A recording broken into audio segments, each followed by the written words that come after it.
Hello everyone, I'm Dr. Rachna. I was a practicing psychologist. Now I share my experience with all of you in Diary of a Therapist.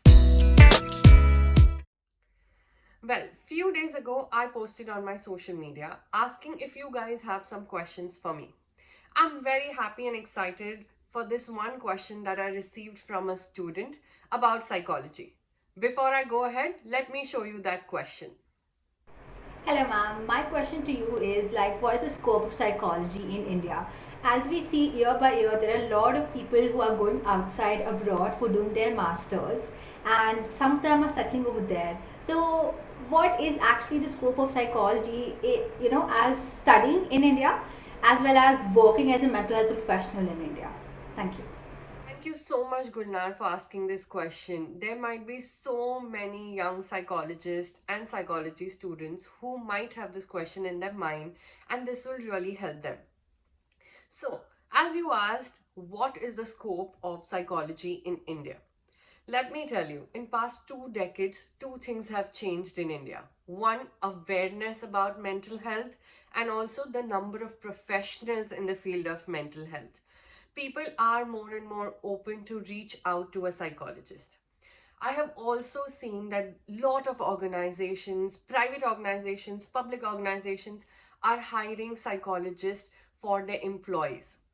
And a lot of small organizations who cannot hire a full-time employee are calling for part-time employees or employees to visit them once or twice a month, which is great because the scope of psychology is growing in India. Coming to your second part, that students are going abroad to study psychology and some are also settling out over there. Yes, it is true. Lot of students I come across are going abroad to do their masters. First of all, let me tell you, there are different levels of education for psychology students, including BA, MA, BS, MS, PhD, and Psych D. I will leave the description here for all of you. You can pause the video and go through it. Well, let's come back to students going abroad to do their master's or undergraduation for psychology. Some students prefer to study abroad and also settle in some other country. The difference between studying there and practicing in a different country than in India is that every country, and in fact different states, have different regulatory bodies who have a system where you need to apply for license before you start practicing. In India, there is a regulatory body called RCI. I will leave the link of RCI in my description so you can read more about it. However, RCI is only for clinical psychologists. Whereas for counseling psychologists, there is no such thing as license or a regulation as of now. Nevertheless, you need to have a master's degree at least to start practicing.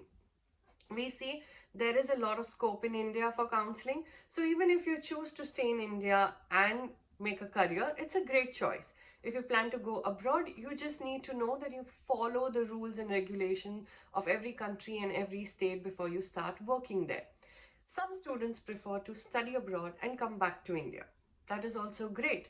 Some students, they are practicing, have a good career, and then plan to go abroad to do some courses or do some research work. So, of course, it's a personal choice, as I said. The scope is great for mental health, whether in India or abroad, because mental health awareness is increasing. And I hope that answers your question. If you have more questions, please don't hesitate to write to me. I would love to make more videos that will help you guys. And if you are here for the first time, please subscribe to the channel. And if you're watching me again, thank you so much for your support.